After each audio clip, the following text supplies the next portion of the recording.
আমরা চেষ্টা করব রাসূল সাল্লাল্লাহু আলাইহি ওয়াসাল্লামের ওই পদ্ধতি অনুসরণ করার। অল্প সময়ে, খুব বেশি সময় না নিয়ে আমরা মূল কথাটা বলে আমরা ইনশাআল্লাহ আপনাদের কিছু বিষয় বোঝাতে পারবো বলে আমরা আশাবাদী। আল্লাহ তুমি তৌফিক দাও, আল্লাহুম্মা আমিন।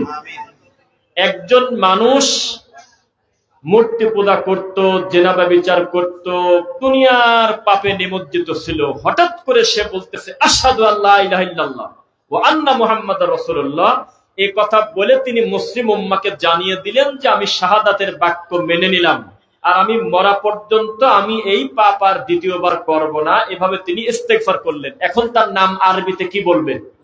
মুসলিম। এই লোক মুসলিম হওয়ার পরে তার নাম হয় আত্মসমর্পণকারী। এই মানুষটার কাছে সবচেয়ে বড় আদরের দুইটা জিনিসের নাম, এক তাওহীদ, তার গলার মালা, দুই সুন্নাহ, মুহাম্মদ সাল্লাল্লাহু আলাইহি ওয়াসাল্লামের আদর্শ। এই দুইটা হবে তার গলার মালা, সবচাইতে আদরের দুইটা জিনিস। আর এই লোকটার মুসলিম হওয়ার পরে তার কাছে সবচাইতে বড় বাধা, সবচাইতে বড় খারাপ, সবচাইতে বড় নিকৃষ্ট, টয়লেটের পোকার থেকে খারাপ জঘন্য দুইটা খারাপ জিনিস থাকবে। তার একটার নাম হলো শিরক, আর একটার নাম হলো বিদআত। একটা করলে প্রথমটা থাকে না, যেটার নাম আরবিতে বলছি তাওহীদ, মানে তার রবের সাথে সুসম্পর্ক থাকলো না। একটু আগে যে মুশরিক ছিল, কালেমা পড়ে প্রমাণ করলো যে সে মুসলিম, আবারও যদি ওই বড় পাপটা করে তাহলে আবার ব্যাকে চলে যাবে। আরবিতে তার নাম হবে মুশরিক। পরে নাউজুবিল্লাহ। আমি চেষ্টা করতেছি একবারে ভেঙে ভেঙে কাটা কাটা কথা বলতে, যাতে আমার প্রতিটা শব্দ আপনি বুঝতে পারেন। এই লোকটার দ্বিতীয় বাধা, সবচাইতে বড় বিপদের বাধা হলো আর একটা হলো, তার নাম হলো বিদআত। আরবিতে বলে বিদআত, আর বাংলাতে যদি একটু ভালোভাবে বুঝতে চান তাহলে ইবাদতের নামে রাসূল সাল্লাল্লাহু আলাইহি ওয়াসাল্লাম যেটা করেন নাই, সাহাবায়ে কেরাম থেকে যার কোনো প্রমাণ নাই, এইরকম একটি আমল তিনি নেকি মনে করে যদি করে, অনুমোদন দেয়, সমর্থন করে, প্রচার করে, এই লোকটার রাসূলকে মান্য করার হলো না, বাতিল হয়ে গেল। নাউজুবিল্লাহ। তা এমন দুইটি বিষয় আমাকে দেওয়া হয়েছে। আমি মনে করি আমার বক্তব্য আজকে আপনার মাইকের আওয়াজ যতদূর যাচ্ছে আপনি এসে বসবেন কিনা তা আমি জানি না, তবে মরার আগ পর্যন্ত এই এলেম অর্জন করা আপনার ফরজ, যে তাওহীদ কাকে বলে, তাওহীদ কি আর সুন্নাহ কি। যেমন কোন একটা আমল করা, সব আমল কিন্তু ফরজ না। আমার কথার উত্তর দিয়েন, সমস্ত আমল কি ফরজ ভাই? এই দেখুন ওয়াজ করতেছি, এই টাইমে ওয়াজ করা কি ফরজ ছিল? কিন্তু এশার সালাত জামাতে পড়া কি ছিল? ফরজ। তার মানে আমল হলেই সেটা বাধ্যগত আমল হবে সেটা জরুরি না। কোনটার পর্দায় সুন্নাহ, কোনটা মুস্তাহাব। আমলের পর্দায় আছে কিনা বলেন? আমলটা যদি মুস্তাহাব হয়, আমলটা যদি সুন্নাহও হয়, আমলটা যদি শুধু জায়েজ হয়, তবে ওই আমল সম্পর্কে ইলম অর্জন করা হলো ফরজ। আমি জানি না যে এভাবে সহজে বোঝাতে পারবো কিনা। মানে আমি একটা আমল করতেছি, আমলটা সুন্নাহ, কিন্তু এই আমল সম্পর্কে জ্ঞান অর্জন করা কিন্তু ফরজ। এখন আমি 2 রাকাত সুন্নাহ আদায় করব, যেটা আদায় যদি আমি না করতাম আমি জাহান্নামে যেতাম না। এটা একটা সুন্নাতি আমল, নফল সালাত। হয়তো না পড়লে আমার আল্লাহ আমাকে ধরতেন না, তবে পড়ার কারণে নেকি হবে। এমন একটা আমলও কি আমি আমার মন মতো করবো না নবীর পদ্ধতিতে করবো? উত্তর দেন। আমি যদি আমার মন মতো নাই করতে পারি, তাহলে বোঝা গেল আমলটা ছিল নফল, কিন্তু এই আমল সম্পর্কে ইলম অর্জন করা ছিল ফরজ। বুঝতেছেন না মনে হয়?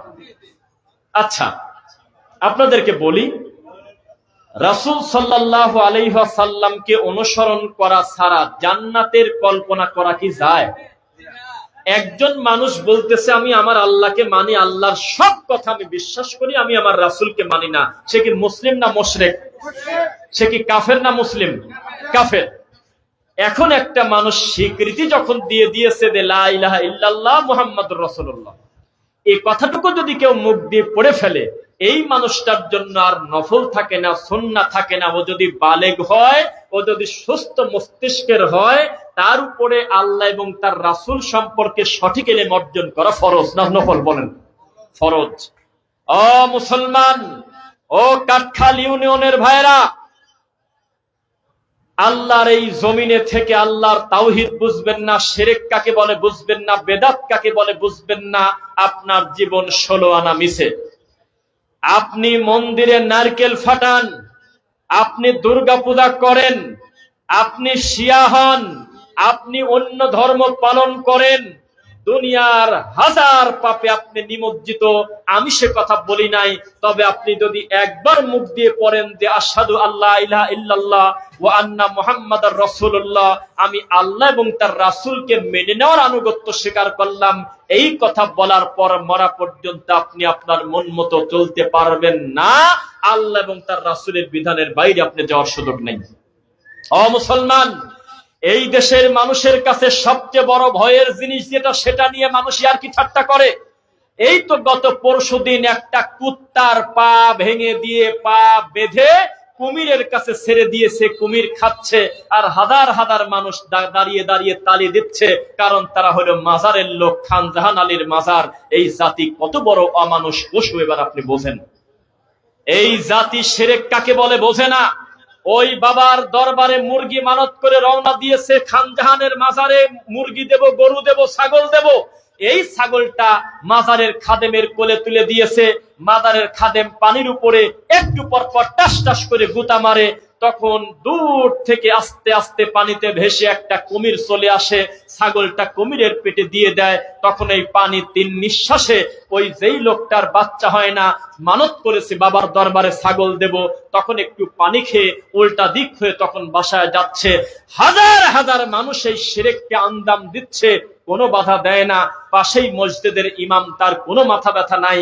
তবে বিশ্বাস করেন আর না করেন, আল্লাহর কসম, ওখানে শুধু ছাগল রেখে আসেন নাই, ওখানে গোটা ইমানটাই রেখে আসছেন। আমাদের এই দেশের মানুষের কাছে সবচেয়ে ভয়ের জিনিস হওয়ার কথা ছিল শিরিক, তাবিজ কবজ থেকে বাঁচা, মরা পীরের কাছে কোনো কিছু চাওয়া, জীবিত হোক মরা হোক, কোন পীরের কাছে দরগার কাছে মানত করে ছেলে দাও, মুরগি দাও, গরু দাও, ব্যবসায় বরকত দাও, আমার স্ত্রীর অসুস্থতা সুস্থ করে দাও, এই ধরনের কুকাম থেকে বাঁচা ছিল তাদের জন্য ফরজ। অথচ আমাদের এই দেশে এই পাপটা সবচেয়ে বেশি হয়, যারা বাধা দেয় তাদেরকে আপনারা গালিগালাজ করেন। ও মুসলমান, আল্লাহর কসম 1, আল্লাহর কসম 2, ওয়াল্লাহি আল্লাহর কসম আমি 3 বার আল্লাহর শপথ করে বলতেছি, আমাদের সফর সঙ্গী 10 জন আমার মুখামুখি সাক্ষী আছে। এখন আমরা আজকে একটা জিন্দা পীরের মাজারে ঢুকছিলাম। আজকে আমরা মনে করেছিলাম এখানে মনে হয় মরা পীরের মাজার, বিশাল বড় গম্বুজ, বিশাল আকৃতি, মহিলা মানুষ মাথাটা নিচু করে যাচ্ছে, আর বাম পাশে গিয়ে উল্টা দিকে পূর্ব দিকে সেজদা দিচ্ছে বাবার মাজারে। আমাদের 10 জন 9 জন এতগুলো টুপিওয়ালা দাড়িওয়ালা লোককে দেখে খাদেম দৌড়ে এসে বলতেছে, আপনাদের বাড়ি কোথায়? আমরা বললাম আমাদের বাসা, আমরা সবাই ঢাকা থেকে আসতেছি, আমরা একটা প্রোগ্রামে যাচ্ছি কিশোরগঞ্জে, আমরা ভাবলাম এখানে মনে হয় মাজার, একটু দেখে যাই। তখন তারা বলল, আপনারা কি জানেন না যে এখানে এখনো মাজার হয় নাই, মরার পরে হবে? আমরা বললাম মানে? কয় এটা একটা অগ্রিম মাজার, এখনো ঠাকুর মরে নাই, 21 দিন আইসিইউতে ছিল, এখনো মরা বাসা কোথায় হিসাব কিতাব নাই। অথচ সুন্দর করে একটা গম্বুজের আকৃতি দিয়ে ঢাকা সিলেট মহাসড়কের পাশে, ঢাকা যেতে হাতের বামে বিবারিয়াতে যদি না থাকে তাহলে আমি মিথ্যুক। এই জাতিকে আপনি কিভাবে বুঝাবেন শিরক কাকে বলে? মানত করে গরু নিয়ে যাচ্ছে, ছাগল নিয়ে যাচ্ছে, ব্যবসায় বরকত হয় না, মরা পীরের কবরের পানি নিয়ে কপালে নিচ্ছে, প্রতিবন্ধী বাচ্চাকে গড়ায় দিচ্ছে। এই জাতি মুসলমান তো দূরের কথা, 90% উপরে অমুসলিম হয়ে গেছে, ইমান বিক্রি করে দিয়েছে কবে তা নিজেই জানে না। এই জাতি সুদ মেনে নিয়েছে, ঘুষ মেনে নিয়েছে, জেনা ব্যভিচার মেনে নিয়েছে। 15 বছরের ছেলে যদি অন্য মেয়ের ঘরে ধরা পড়ে, এলাকার লোকজন থাপড় সাপড় দিয়ে মিল করে দিয়ে বলে, আরে এই বয়সে একটু হয়েই থাকে। আর 15 বছরের ছেলে মেয়ে যদি বিবাহ করতে যায়, তাহলে পুলিশ এসে তাদেরকে ধরে নিয়ে যাবে। আর ওই খাওয়ার অনুষ্ঠানের সমস্ত খানা এতিমখানায় দিয়ে দিয়েছে গত কয়েকদিন আগে। এই দেশে জেনা ব্যভিচার হলো সহজ, বিবাহ হলো কঠিন। হাজার হাজার মীমাংসিত বড় বড় পাপ এই জাতি মেনে নিয়েছে, কিন্তু শিরকের বিরুদ্ধে আমাদের বক্তব্যগুলো মানতে পারে নাই। ও মুসলমান, এক বাক্যে আপনাকে আমি কতটুকু বোঝাতে পারবো জানি না, সময় খুবই সংক্ষেপ, বিশাল বড় লম্বা সফর আমাদের। তাই আমি সংক্ষেপে আপনাকে শিরিক একটু বোঝানোর পরে আমি বিদাতের দিকে যাব। আল্লাহ তুমি তৌফিক দাও, আল্লাহুম্মা আমিন। আমার সামনের মুসল্লিরা, আমার ভাইয়েরা, জীবিত না মৃত একটু দেখি। লিল্লাহি তাকবীর, লিল্লাহি তাকবীর, আলহামদুলিল্লাহ। তাহলে শিরিক ছোট পাপ না বড় পাপ? এখানে আপনি সুন্নি হন, রেজবি হন, বেরলভী হন, আহলে হাদিস হন, যে তরিকার হন না কেন, আমি অন্তত স্বীকার করি যেহেতু মাথায় টুপি মুখে দাড়ি, কেবলমাত্র নামাজ পড়ে এসে আমার মুখামুখি বসলেন, আমি মিথ্যা অপবাদ দেব না। আমার ধারণা আপনি রাসূলকে ভালোবাসেন, বাসেন না? আমার ধারণা এই মুহূর্তে আমার রাসূলকে নিয়ে যদি আমি একটা কটু কথা বলি, আমার এখান থেকে যেতে দিবেন না। এই ভালোবাসা নবীর প্রতি আপনাদের আছে কিনা? আমার অন্তর বলে, আমার মাইকের আওয়াজ যতদূর যাচ্ছে, সে যদি মুসলমানের বাচ্চা হয়, তার কাছে তার কলিজার টুকরার থেকে বেশি প্রিয় নবীর নাম হলো মুহাম্মদ রাসূলুল্লাহ সাল্লাল্লাহু আলাইহি ওয়াসাল্লাম। কি একটা পাপ! হায় রে আশ্চর্য পাপ! যেই পাপ করলে লাইন আশরাকতা লা ইয়াহবাতান্না আমালুক, দুনিয়ার সবচেয়ে দামি মানুষ মুহাম্মদ সাল্লাল্লাহু আলাইহি ওয়াসাল্লামের আমল বাতিল হয়ে যাবে সেই পাপ করলে। ওই পাপ ছোট পাপ না বড় পাপ? ও মুসলমান, যার মাধ্যমে দিন পাইছি, যার মাধ্যমে কোরআন পাইছি, যার মাধ্যমে শরীয়ত পাইলাম, যার মাধ্যমে হালাল হারামের বিধান পাইলাম, তার নাম বলেন। সেই মুহাম্মদ সাল্লাল্লাহু আলাইহি ওয়াসাল্লামের আমল বাতিল করে দেবে। আল্লাহ ধমক দিচ্ছে এই পাপের কথা বলে। এটা কি ছোট পাপ না বড় পাপ? আল্লাহর নবীকে বলতেছে আমি আপনার আমল বাতিল করে দেব যদি ওই পাপটা করেন। সে পাপের নাম বলেন। তাহলে আর কোনো কথা বলার দরকার আছে? যেই পাপ করলে রাসূল সাল্লাল্লাহু আলাইহি ওয়াসাল্লামের আমল বাতিল হবে, একবারে শুধু তার না, বলতেছে আপনার উম্মত হোক আর যেই হোক, তাদের আমলও বাতিল হবে যারা শিরিক করবে। এখন দুর্ভাগ্যজনক বশত আমাদের এই কিশোরগঞ্জে, বিবাড়িয়াতে, সিলেটে, ভৈরবে, আশেপাশের জেলাগুলোতে শিরিকের সিরিয়াল দিয়ে বক্তার মার খাওয়া ছাড়া কোনো পথ নেই। কোনটা কোনটা শিরক এইটা বলা যায় না। শিরক পাপ পায়, হ্যাঁ হুজুর কথা ঠিক। যদি বলা যায় গলা থেকে তাবিজটা খোলো, কথা পারবো না, আমার বড় হুজুর দেশে, আমার পীর খাবলা দেশে তাবিজ, ওই সময় আর খোলে না। যদি বলি যে বাড়ি থেকে নিয়ত করে নির্দিষ্ট কোনো খানকা দরবারে মানত করে দেওয়া যাবে না, কোনো টাকা পয়সা দেওয়া যাবে না, ওটা শিরক, তখন মানতে রাজি না। শিরক পাপটা মানে। যদি বলি, কেউ যদি বলে ও শাহদালাল, ও শাহপরান, কত ওষুধ খালাম কাজ হলো না, তোমার দরবারে আসলাম, আমার 3টা মেয়ে হয়েছে, একটা ছেলের বড় আশা, তুমি আল্লাহর কাছে বলে একটা ছেলের ব্যবস্থা করে দাও। আমাদের দৃষ্টিতে, শরিয়ার দৃষ্টিতে ওটা আর মুসলমানের বাচ্চা থাকলো না, ওটা হয়ে গেছে মালায়ন। কারণ সন্তান দেওয়া না দেওয়ার ব্যাপারটা পুরাটা খালেকের সাথে সম্পর্ক, মাখলুকের সাথে না। আর তারপরেও তো শাহদালাল গেছে মরে, সে তার নিজেরই কল্যাণ করতে পারতেছে না। একটা মানুষকে মহাসমুদ্রের মাঝখানে ফেলে দিলে হাত পা বেঁধে তার পরিস্থিতি যেমন হয়, তার থেকে কোটি গুণে পরিস্থিতি খারাপ। একটা মানুষ যখন কবরের জিন্দেগিতে চলে যায়, তার নিজের আমল নিয়েই সেই বিপদে। আর আমরা মরা মানুষের কবরের কাছে গিয়ে বলতেছি আমার ছেলের এসএসসি পরীক্ষা আগামী ফেব্রুয়ারি মাসে, আমার মেয়ের পেটের ব্যথা ভালো হয় না, আমার একটা ছেলে সন্তান দরকার, ওরে বাবা, ওরে ঠাকুর তুমি রক্ষা করো। তখন আরবিতে আপনার নাম হয়ে গেছে মুশরিক, আপনি ইমানটাই দেখে আসলেন, এর নাম ওয়াজ। অথচ এই ওয়াজ আমাদের দেশে করে জুমার খুতবা ঠিক থাকে না, ইমামতি ঠিক থাকে না। এই জন্য যা কিছু সমাজে চলে, হুজুর বলতেছে বেহাক্কে লা ইলাহা ইল্লাল্লাহ, এখন জিলাপি দিয়ে দেন। জি না, ইসলাম এত সহজ না যে লা তালবিসুল হাক্কা বিল বাতিল ওয়া তাকতুমুল হাক্কা ওয়া আনতুম তা'লামুন, কিছু সত্য কিছু মিথ্যা মিশ্রণ করে হক বাতিল জমা করে দিয়ে মানুষকে ফাঁকি দিবেন, এমন কোন কথা শরীয়তে লেখা নাই। হক হকের গতিতে চলবে, বাতিল বাতিলের গতিতে চলবে। কোনদিন আমরা বাতিলের সঙ্গে হককে মিশতে দেব না ইনশাআল্লাহ। এর নাম ঈমানের গতি। তাহলে আপনারা দুনিয়ার কোনো কিছুর কাছে মাথা নত না করে আরশের মালিকের কাছে মাথা নত করবেন, বলেন ইনশাআল্লাহ। শর্টকাটে বলি, ইদা সাআলতা ফাসআলিল্লাহ। মুহাম্মদ সাল্লাল্লাহু আলাইহি ওয়াসাল্লাম বলেছে আমার কাছে চাওয়া তো বহুদূরের কথা, পীর ফকিরের কাছে চাওয়া তো বহুদূরের কথা, তোমাদের যা দরকার সরাসরি কাবার মালিকের কাছে চাও। সুবহানাল্লাহ। এখনো যারা মক্কা মদিনা হজ করতে যান, আপনার বাবার ক্ষমতা নাই নবীর কবরের দিকে তাকায় মুনাজাত করে কোনো সময় 2 মিনিট টিকে থাকা। কোন একটা আরবের পুলিশ যদি আপনার দেখে, আপনার ঘাটটা ঘুরে ওই আল্লাহর ঘরের দিকে দিয়ে দিবে আর বলবে তুই এদিক তাকা, কাঁদিস কি কামে? আল্লাহর নবীর দিকে না তাকিয়ে নবীর আল্লাহর দিকে তাকা, কাঁদেক। মসজিদে নববীর দিকে তাকাও, কেবলার দিকে তাকাও, সরাসরি আল্লাহকে উপর দিকে হাত তুলে বলো, কান্না করো, কেউ নিষেধ করে না। কিন্তু নবীর কবরের দিকে তাকিয়ে, গম্বুজের দিকে তাকিয়ে, এখানে ওখানে পাথর ধরে তারপরে তুমি এই কপালে চুমা খেয়ে যদি হাউমাউ করে কান্না করো, আমাদের দেশের মুফতিরা বোঝে না, তবে সৌদি আরবের পুলিশ বোঝে। এটার নামই হলো শিরিক। আল্লাহ সরাসরি যেটা দিতে পারে সেটা মাঝখানে দালাল ধরে কোনো কিছু চাওয়া, এটার নাম হলো শিরিক। বোঝা যাচ্ছে কিনা বলেন? যাই হোক, শিরিক থেকে আপনারা বেঁচে থাকবেন বলেন ইনশাল্লাহ। গজার মাছ, চিংড়ি মাছ মাথায় নিয়ে দৌড়াচ্ছে, মরা পীরের পুকুরের পানি খায়, পীর ফকিরের হাত ধরে কান্নাকাটি করে। আবার জিকিরের একটা নিয়ত আছে, শুনবেন নাকি? নিয়ত, জিকিরের আগে একটা নিয়ত আছে।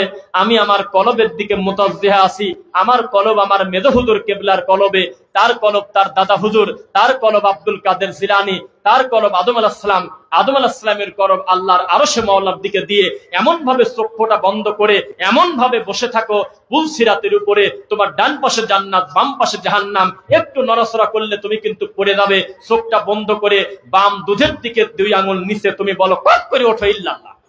এইরকম নোংরামি জিকির আছে কিনা আমাদের দেশে? খবরদার, এক কলব ওই লোকটা কত মানুষের কাছে ঘোরাচ্ছে, অথচ ডাইরেক্ট যদি একা একা শেষ রাত্রে বলতো আল্লাহ, সুবহানাল্লাহ, আলহামদুলিল্লাহ, আল্লাহু আকবার, লা ইলাহা ইল্লাল্লাহ, এই কথা বলে যদি তিনি সিজদাতে 30 মিনিট কান্নাকাটি করত, এই 40 বছর এই মানুষের তৈরি করা এই জগা খিচুড়ি, এই আপনার মিলাদ দিয়ে আর হলে সম্মিলিত জিকির দিয়ে হু হু করে কান্না করে কিছু করা যাবে না। শিরিক থেকে বেঁচে থাকবেন ইনশাআল্লাহ। এখন আসবে বিদআত। কি বলছি বলেন? আপনারা কি রাগ করতেছেন নাকি? এখন আসবে বিদআত। যেই বিদআত হলো একজন মুসলমানের বুজুর্গদের পাপ। বিদআত কোনো ছোট লোকের পাপ না, কোন মন্দিরের ঠাকুরের পাপ না, এটা হলো জমিদারি পাপ। এটা হলো নিজের র্যাঙ্কে আরো উপরের দিকে নেওয়ার জন্য শয়তানের পক্ষ থেকে একটা বড় সুস্বাদু একটা মধু। শয়তান তোমাকে বলে দিয়েছে তোমার চিন্তার কারণ নাই, দরজা বহু আছে, ফানাফিল্লাহ আছে, ফানাফির রাসূল আছে, ফানাফির শায়েখ আছে, ফানা আছে, ফানা ফানা বলে জেকের আছে আমাদের আপনাদের এলাকায়। জেকের কয় যে ফানা ফানা, আল্লাহ আল্লাহ বাদ দিয়ে, নাউজুবিল্লাহ। আছে কিনা বলেন? এইরকম ভাবে ইবলিস শয়তান মানুষকে তার নিজের দিকে আকৃষ্ট করার জন্য বিশাল বড় একটা পাপ ডেলিভারি দিয়েছে, তার নাম হলো বিদআত, যেটা মানুষ নেকির আশায় করে। কথা কি বুঝতেছেন নাকি? একজন মানুষ মূর্তি পূজা করত, জেনা ব্যভিচার করত, দুনিয়ার পাপে নিমজ্জিত ছিল, হঠাৎ করে সে বলতেছে আশহাদু আল্লা ইলাহা ইল্লাল্লাহ ওয়া আন্না মুহাম্মাদুর রাসূলুল্লাহ। এই কথা বলে তিনি মুসলিম উম্মাহকে জানিয়ে দিলেন যে আমি শাহাদাতের বাক্য মেনে নিলাম, আর আমি মরা পর্যন্ত আমি এই পাপ আর দ্বিতীয়বার করব না। এভাবে তিনি ইস্তেগফার করলেন। এখন তার নাম আরবিতে কি বলবেন? মুসলিম। এই লোক মুসলিম হওয়ার পরে তার নাম হয় আত্মসমর্পণকারী। এই মানুষটার কাছে সবচেয়ে বড় আদরের 2টা জিনিসের নাম, 1 তাওহীদ, তার গলার মালা, 2 সুন্নাহ, মুহাম্মদ সাল্লাল্লাহু আলাইহি সাল্লামের আদর্শ। এই 2টা হবে তার গলার মালা, সবচাইতে আদরের 2টা জিনিস। আর এই লোকটার মুসলিম হওয়ার পরে তার কাছে সবচাইতে বড় বাধা, সবচাইতে বড় খারাপ, সবচাইতে বড় নিকৃষ্ট, টয়লেটের পোকার থেকে খারাপ জঘন্য 2টা খারাপ জিনিস থাকবে। তার একটার নাম হলো শিরক, আর একটার নাম হলো বিদআত। একটা করলে প্রথমটা থাকে না, যেটার নাম আরবিতে বলছি তাওহীদ, মানে তার রবের সাথে সুসম্পর্ক থাকলো না। একটু আগে যে মুশরিক ছিল, কালেমা পড়ে প্রমাণ করলো যে সে মুসলিম, আবারও যদি ওই বড় পাপটা করে তাহলে আবার ব্যাকে চলে যাবে, আরবিতে তার নাম হবে মুশরিক। পরে নাউজুবিল্লাহ। আমি চেষ্টা করতেছি একবারে ভেঙে ভেঙে কাটা কাটা কথা বলতে, যাতে আমার প্রতিটা শব্দ আপনি বুঝতে পারেন।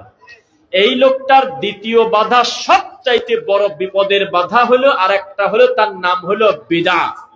আরবিতে বলে বিদআত, আর বাংলাতে যদি একটু ভালোভাবে বুঝতে চান তাহলে ইবাদতের নামে রাসূল সাল্লাল্লাহু আলাইহি ওয়াসাল্লাম যেটা করেন নাই, সাহাবায়ে কেরাম থেকে যার কোনো প্রমাণ নাই, এইরকম একটি আমল তিনি নেকি মনে করে যদি করে, অনুমোদন দেয়, সমর্থন করে, প্রচার করে, এই লোকটার রাসূলকে মান্য করার হলো না, বাতিল হয়ে গেল। নাউজুবিল্লাহ। তা এমন 2টি বিষয় আমাকে দেওয়া হয়েছে। আমি মনে করি আমার বক্তব্য আজকে আপনার মাইকের আওয়াজ যতদূর যাচ্ছে আপনি এসে বসবেন কিনা তা আমি জানি না, তবে মরার আগ পর্যন্ত এই এলেম অর্জন করা আপনার ফরজ। যে তাওহীদ কাকে বলে, তাওহীদ কি আর সুন্নাহ কি। যেমন কোন একটা আমল করা, সব আমল কিন্তু ফরজ না। আমার কথার উত্তর দিয়েন, সমস্ত আমল কি ফরজ ভাই? এই দেখুন ওয়াজ করতেছি, এই টাইমে ওয়াজ করা কি ফরজ ছিল? কিন্তু এশার সালাত জামাতে পড়া কি ছিল? ফরজ। তার মানে আমল হলেই সেটা বাধ্যগত আমল হবে সেটা জরুরি না। কোনটার পর্দায় সুন্নাহ, কোনটা মুস্তাহাব। আমলের পর্দায় আছে কিনা বলেন? আমলটা যদি মুস্তাহাব হয়, আমলটা যদি সুন্নাহও হয়, আমলটা যদি শুধু জায়েজ হয়, তবে ওই আমল সম্পর্কে ইলম অর্জন করা হলো ফরজ। আমি জানি না যে এভাবে সহজে বোঝাতে পারবো কিনা। মানে আমি একটা আমল করতেছি, আমলটা সুন্নাহ, কিন্তু এই আমল সম্পর্কে জ্ঞান অর্জন করা কিন্তু ফরজ। এখন আমি 2 রাকাত সুন্নাহ আদায় করব, যেটা আদায় যদি আমি না করতাম আমি জাহান্নামে যেতাম না। এটা একটা সুন্নাতি আমল, নফল সালাত। হয়তো না পড়লে আমার আল্লাহ আমাকে ধরতেন না, তবে পড়ার কারণে নেকি হবে। এমন একটা আমলও কি আমি আমার মন মতো করবো না নবীর পদ্ধতিতে করবো? উত্তর দেন। আমি যদি আমার মন মতো নাই করতে পারি, তাহলে বোঝা গেল আমলটা ছিল নফল, কিন্তু এই আমল সম্পর্কে ইলম অর্জন করা ছিল ফরজ। বুঝতেছেন না মনে হয়? আচ্ছা, আপনাদেরকে বলি, রাসূল সাল্লাল্লাহু আলাইহি ওয়াসাল্লামকে অনুসরণ করা ছাড়া জান্নাতের কল্পনা করা কি যায়? একজন মানুষ বলতেছে আমি আমার আল্লাহকে মানি, আল্লাহর সব কথা আমি বিশ্বাস করি, আমি আমার রাসূলকে মানি না। সে কি মুসলিম না মুশরিক? সে কি কাফের না মুসলিম? কাফের। এখন একটা মানুষ স্বীকৃতি যখন দিয়ে দিয়েছে যে লা ইলাহা ইল্লাল্লাহ মুহাম্মাদুর রাসূলুল্লাহ, এই কথাটুকু যদি কেউ মুখ দিয়ে পড়ে ফেলে, এই মানুষটার জন্য আর নফল থাকে না, সুন্নাহ থাকে না। ও যদি বালেগ হয়, ও যদি সুস্থ মস্তিষ্কের হয়, তার উপরে আল্লাহ এবং তার রাসূল সম্পর্কে সঠিক ইলম অর্জন করা ফরজ না নফল? বলেন ফরজ। ও মুসলমান, ও কাঠখাল ইউনিয়নের ভাইরা, আল্লাহর এই জমিনে থেকে আল্লাহর তাওহীদ বুঝবেন না, শিরক কাকে বলে বুঝবেন না, বেদাত কাকে বলে বুঝবেন না, আপনার জীবন 16 আনা মিছে। আপনি মন্দিরে নারকেল ফাটান, আপনি দুর্গা পূজা করেন, আপনি শিয়া হন, আপনি অন্য ধর্ম পালন করেন, দুনিয়ার হাজার পাপে আপনি নিমজ্জিত, আমি সে কথা বলি নাই।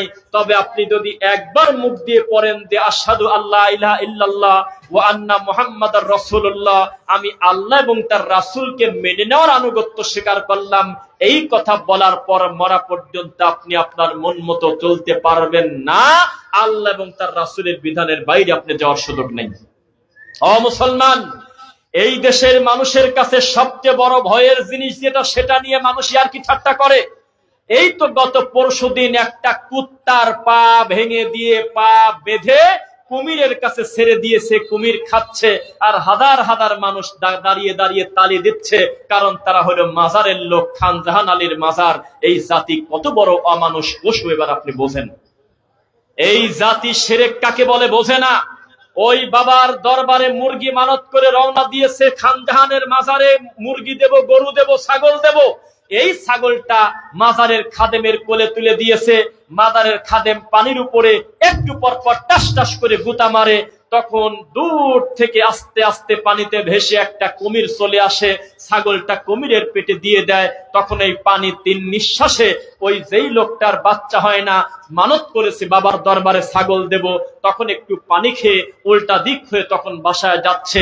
হাজার হাজার মানুষ এই শিরককে আঞ্জাম দিচ্ছে, কোনো বাধা দেয় না। পাশেই মসজিদের ইমাম, তার কোনো মাথা ব্যথা নাই। তবে বিশ্বাস করেন আর না করেন, আল্লাহর কসম, ওখানে শুধু ছাগল রেখে আসেন নাই, ওখানে গোটা ইমানটাই রেখে আসছেন। আমাদের এই দেশের মানুষের কাছে সবচেয়ে ভয়ের জিনিস হওয়ার কথা ছিল শিরিক। তাবিজ কবজ থেকে বাঁচা, মরা পীরের কাছে কোনো কিছু চাওয়া, জীবিত হোক মরা হোক, কোন পীরের কাছে দরগার কাছে মানত করে ছেলে দাও, মুরগি দাও, গরু দাও, ব্যবসায় বরকত দাও, আমার স্ত্রীর অসুস্থতা সুস্থ করে দাও, এই ধরনের কুকাম থেকে বাঁচা ছিল তাদের জন্য ফরজ। অথচ আমাদের এই দেশে এই পাপটা সবচেয়ে বেশি হয়। যারা বাধা দেয় তাদেরকে আপনারা গালিগালাজ করেন।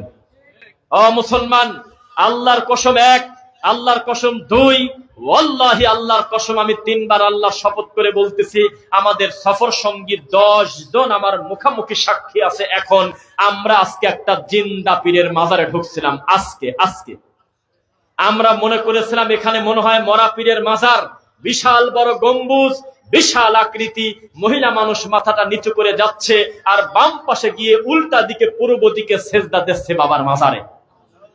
আমাদের 10 জন 9 জন এতগুলো টুপিওয়ালা দাড়িওয়ালা লোককে দেখে খাদেম দৌড়ে এসে বলতেছে, আপনাদের বাড়ি কোথায়? আমরা বললাম আমাদের বাসা, আমরা সবাই ঢাকা থেকে আসতেছি, আমরা একটা প্রোগ্রামে যাচ্ছি কিশোরগঞ্জে, আমরা ভাবলাম এখানে মনে হয় মাজার, একটু দেখে যাই। তখন তারা বলল, আপনারা কি জানেন না যে এখানে এখনো মাজার হয় নাই, মরার পরে হবে? আমরা বললাম মানে? কয় এটা একটা অগ্রিম মাজার, এখনো ঠাকুর মরে নাই, 21 দিন আইসিইউতে ছিল, এখনো মরা বাসা কোথায় হিসাব কিতাব নাই। অথচ সুন্দর করে একটা গম্বুজের আকৃতি দিয়ে ঢাকা সিলেট মহাসড়কের পাশে, ঢাকা যেতে হাতের বামে বিবারিয়াতে যদি না থাকে তাহলে আমি মিথ্যুক। এই জাতিকে আপনি কিভাবে বুঝাবেন শিরক কাকে বলে? মানত করে গরু নিয়ে যাচ্ছে, ছাগল নিয়ে যাচ্ছে, ব্যবসায় বরকত হয় না, মরা পীরের কবরের পানি নিয়ে কপালে নিচ্ছে, প্রতিবন্ধী বাচ্চাকে গড়ায় দিচ্ছে। এই জাতি মুসলমান তো দূরের কথা, 90 ভাগের উপরে অমুসলিম হয়ে গেছে, ইমান বিক্রি করে দিয়েছে কবে তা নিজেই জানে না। এই জাতি সুদ মেনে নিয়েছে, ঘুষ মেনে নিয়েছে, জেনা ব্যভিচার মেনে নিয়েছে। 15 বছরের ছেলে যদি অন্য মেয়ের ঘরে ধরা পড়ে, এলাকার লোকজন থাপড় সাপড় দিয়ে মিল করে দিয়ে বলে, আরে এই বয়সে একটু হয়েই থাকে। আর 15 বছরের ছেলে মেয়ে যদি বিবাহ করতে যায়, তাহলে পুলিশ এসে তাদেরকে ধরে নিয়ে যাবে। আর ওই খাবার অনুষ্ঠানের সমস্ত খানা এতিমখানায় দিয়ে দিয়েছে গত কয়েকদিন আগে। এই দেশে জেনা ব্যভিচার হলো সহজ, বিবাহ হলো কঠিন। হাজার হাজার মীমাংসিত বড় বড় পাপ এই জাতি মেনে নিয়েছে, কিন্তু শিরকের বিরুদ্ধে আমাদের বক্তব্যগুলো মানতে পারে নাই। ও মুসলমান, এক বাক্যে আপনাকে আমি কতটুকু বোঝাতে পারবো জানি না, সময় খুবই সংক্ষেপ, বিশাল বড় লম্বা সফর আমাদের। তাই আমি সংক্ষেপে আপনাকে শিরক একটু বোঝানোর পরে আমি বিদাতের দিকে যাব। আল্লাহ তুমি তৌফিক দাও, আল্লাহুম্মা আমিন। আমার সামনের মুসল্লিরা, আমার ভাইয়েরা, জীবিত না মৃত একটু দেখি। লিল্লাহি তাকবীর, লিল্লাহি তাকবীর, আলহামদুলিল্লাহ। তাহলে শিরক ছোট পাপ না বড় পাপ? এখানে আপনি সুন্নি হন, রেজবি হন, বেরলভী হন, আহলে হাদিস হন, যে তরিকার হন না কেন, আমি অন্তত স্বীকার করি, যেহেতু মাথায় টুপি মুখে দাড়ি, কেবলমাত্র নামাজ পড়ে এসে আমার মুখামুখি বসলেন, আমি মিথ্যা অপবাদ দেব না। আমার ধারণা আপনি রাসূলকে ভালোবাসেন, বাসেন না? আমার ধারণা এই মুহূর্তে আমার রাসূলকে নিয়ে যদি আমি একটা কটু কথা বলি, আমার এখান থেকে যেতে দিবেন না। এই ভালোবাসা নবীর প্রতি আপনাদের আছে কিনা? আমার অন্তর বলে, আমার মাইকের আওয়াজ যতদূর যাচ্ছে, সে যদি মুসলমানের বাচ্চা হয়, তার কাছে তার কলিজার টুকরার থেকে বেশি প্রিয় নবীর নাম হলো মুহাম্মদ রাসূলুল্লাহ সাল্লাল্লাহু আলাইহি ওয়াসাল্লাম। কি একটা পাপ! হায়রে হায়রে, আশ্চর্য পাপ! যেই পাপ করলে লাইন আশরাকতা লা ইয়াহবাতান্না আমালুক, দুনিয়ার সবচেয়ে দামি মানুষ মুহাম্মদ সাল্লাল্লাহু আলাইহি ওয়াসাল্লামের আমল বাতিল হয়ে যাবে সেই পাপ করলে। ওই পাপ ছোট পাপ না বড় পাপ? ও মুসলমান, যার মাধ্যমে দিন পাইছি, যার মাধ্যমে কোরআন পাইছি, যার মাধ্যমে শরীয়ত পাইলাম, যার মাধ্যমে হালাল হারামের বিধান পাইলাম, তার নাম বলেন? সেই মুহাম্মদ সাল্লাল্লাহু আলাইহি ওয়াসাল্লামের আমল বাতিল করে দেবে আল্লাহ ধমক দিচ্ছে এই পাপের কথা বলে। এটা কি ছোট পাপ না বড় পাপ? আল্লাহর নবীকে বলতেছে, আমি আপনার আমল বাতিল করে দেব যদি ওই পাপটা করেন। সে পাপের নাম বলেন? তাহলে আর কোনো কথা বলার দরকার আছে? যেই পাপ করলে রাসূল সাল্লাল্লাহু আলাইহি ওয়াসাল্লামের আমল বাতিল হবে, একবারে শুধু তার না, বলতেছে আপনার উম্মত হোক আর যেই হোক, তাদের আমলও বাতিল হবে যারা শিরিক করবে। এখন দুর্ভাগ্যজনক বশত আমাদের এই কিশোরগঞ্জে, বিবারিয়াতে, সিলেটে, ভৈরবে, আশেপাশের জেলাগুলোতে শিরিকের সিরিয়াল দিয়ে বক্তার মার খাওয়া ছাড়া কোনো পথ নেই। কোনটা কোনটা শিরক এইটা বলা যায় না। শিরক পাপ পায়, হ্যাঁ হুজুর কথা ঠিক। যদি বলা যায় গলা থেকে তাবিজটা খোলো, কথা পারবো না, আমার বড় হুজুর দেশে, আমার পীর খাবলা দেশে তাবিজ, ওই সময় আর খোলে না। যদি বলি যে বাড়ি থেকে নিয়ত করে নির্দিষ্ট কোনো খানকা দরবারে মানত করে দেওয়া যাবে না, কোনো টাকা পয়সা দেওয়া যাবে না, ওটা শিরক, তখন মানতে রাজি না। শিরক পাপটা মানে। যদি বলি, কেউ যদি বলে ও শাহদালাল, ও শাহপরান, কত ওষুধ খালাম কাজ হলো না, তোমার দরবারে আসলাম, আমার 3টা মেয়ে হয়েছে, একটা ছেলের বড় আশা, তুমি আল্লাহর কাছে বলে একটা ছেলের ব্যবস্থা করে দাও। আমাদের দৃষ্টিতে, শরিয়ার দৃষ্টিতে ওটা আর মুসলমানের বাচ্চা থাকলো না, ওটা হয়ে গেছে মালায়ন। কারণ সন্তান দেওয়া না দেওয়ার ব্যাপারটা পুরাটা খালেকের সাথে সম্পর্ক, মাখলুকের সাথে না। আর তারপরেও তো শাহজালাল গেছে মরে, সে তার নিজেরই কল্যাণ করতে পারতেছে না। একটা মানুষকে মহাসমুদ্রের মাঝখানে ফেলে দিলে হাত পা বেঁধে তার পরিস্থিতি যেমন হয়, তার থেকে কোটি গুণে পরিস্থিতি খারাপ একটা মানুষ যখন কবরের জিন্দেগিতে চলে যায়, তার নিজের আমল নিয়েই সেই বিপদে। আর আমরা মরা মানুষের কবরের কাছে গিয়ে বলতেছি, আমার ছেলের এসএসসি পরীক্ষা আগামী ফেব্রুয়ারি মাসে, আমার মেয়ের পেটের ব্যথা ভালো হয় না, আমার একটা ছেলে সন্তান দরকার, ওরে বাবা ওরে ঠাকুর তুমি রক্ষা করো। তখন আরবিতে আপনার নাম হয়ে গেছে মুশরিক, আপনি ইমানটাই দেখে আসলেন, এর নাম ওয়াজ। অথচ এই ওয়াজ আমাদের দেশে করে জুমার খুতবা ঠিক থাকে না, ইমামতি ঠিক থাকে না। এই জন্য যা কিছু সমাজে চলে, হুজুর বলতেছে বেহাক্কে লা ইলাহা ইল্লাল্লাহ, এখন জিলাপি দিয়ে দেন। জি না, ইসলাম এত সহজ না যে লা তালবিসুল হাক্কা বিল বাতিল ওয়া তাকতুমুল হাক্কা ওয়া আনতুম তা'লামুন, কিছু সত্য কিছু মিথ্যা মিশ্রণ করে হক বাতিল জমা করে দিয়ে মানুষকে ফাঁকি দিবেন, এমন কোন কথা শরীয়তে লেখা নাই। হক হকের গতিতে চলবে, বাতিল বাতিলের গতিতে চলবে। কোনদিন আমরা বাতিলের সঙ্গে হককে মিশতে দেব না ইনশাআল্লাহ। এর নাম ঈমানের গতি। তাহলে আপনারা দুনিয়ার কোন কিছুর কাছে মাথা নত না করে আরশের মালিকের কাছে মাথা নত করবেন, বলেন ইনশাআল্লাহ। শর্টকাটে বলি, ইদা সাআলতা ফাসআলিল্লাহ। মুহাম্মদ সাল্লাল্লাহু আলাইহি ওয়াসাল্লাম বলেছে, আমার কাছে চাওয়া তো বহু দূরের কথা, পীর ফকিরের কাছে চাওয়া তো বহু দূরের কথা, তোমাদের যা দরকার সরাসরি কাবার মালিকের কাছে চাও। সুবহানাল্লাহ। এখনো যারা মক্কা মদিনা হজ করতে যান, আপনার বাবার ক্ষমতা নাই নবীর কবরের দিকে তাকায় মুনাজাত করে কোন সময় 2 মিনিট টিকে থাকা। কোন একটা আরবের পুলিশ যদি আপনার দেখে, আপনার ঘাটটা ঘুরে ওই আল্লাহর ঘরের দিকে দিয়ে দিবে আর বলবে, তুই এদিক টাকা কাঁদিস কি কামে? আল্লাহর নবীর দিকে না তাকিয়ে নবীর আল্লাহর দিকে তাকা কাঁদেক। মসজিদে নববীর দিকে তাকাও, কেবলার দিকে তাকাও, সরাসরি আল্লাহকে উপর দিকে হাত তুলে বলো, কান্না করো, কেউ নিষেধ করে না। কিন্তু নবীর কবরের দিকে তাকিয়ে, গম্বুজের দিকে তাকিয়ে, এখানে ওখানে পাথর ধরে তারপরে তুমি এই কপালে চুমা খেয়ে যদি হাউমাউ করে কান্না করো, আমাদের দেশের মুফতিরা বোঝে না, তবে সৌদি আরবের পুলিশ বোঝে। এটার নামই হলো শিরক। আল্লাহ সরাসরি যেটা দিতে পারে সেটা মাঝখানে দালাল ধরে কোনো কিছু চাওয়া, এটার নাম হলো শিরক। বোঝা যাচ্ছে কিনা বলেন? যাই হোক, শিরিক থেকে আপনারা বেঁচে থাকবেন, বলেন ইনশাআল্লাহ। গজার মাছ, চিংড়ি মাছ মাথায় নিয়ে দৌড়াচ্ছে, মরা পীরের পুকুরের পানি খায়, পীর ফকিরের হাত ধরে কান্নাকাটি করে। আবার জিকিরের একটা নিয়ত আছে, শুনবেন নাকি নিয়ত? জিকিরের আগে একটা নিয়ত আছে, আমি আমার কলবের দিকে মুতাজ্জিহা আছি। আমার কলব আমার মেজ হুজুর কেবলার কলবে, তার কলব তার দাদা হুজুর, তার কলব আব্দুল কাদের জিলানী, তার কলব আদম আলাইহিস সালাম, আদম আলাইহিস সালামের কলব আল্লাহর আরশে মাওলার দিকে দিয়ে এমন ভাবে চক্ষুটা বন্ধ করে এমন ভাবে বসে থাকো, পুলসিরাতের উপরে তোমার ডান পাশে জান্নাত, বাম পাশে জাহান্নাম, একটু নড়াচড়া করলে তুমি কিন্তু পড়ে যাবে। চোখটা বন্ধ করে বাম দুধের দিকে 2 আঙ্গুল নিচে তুমি বলো, কট করে ওঠো ইল্লাল্লাহ।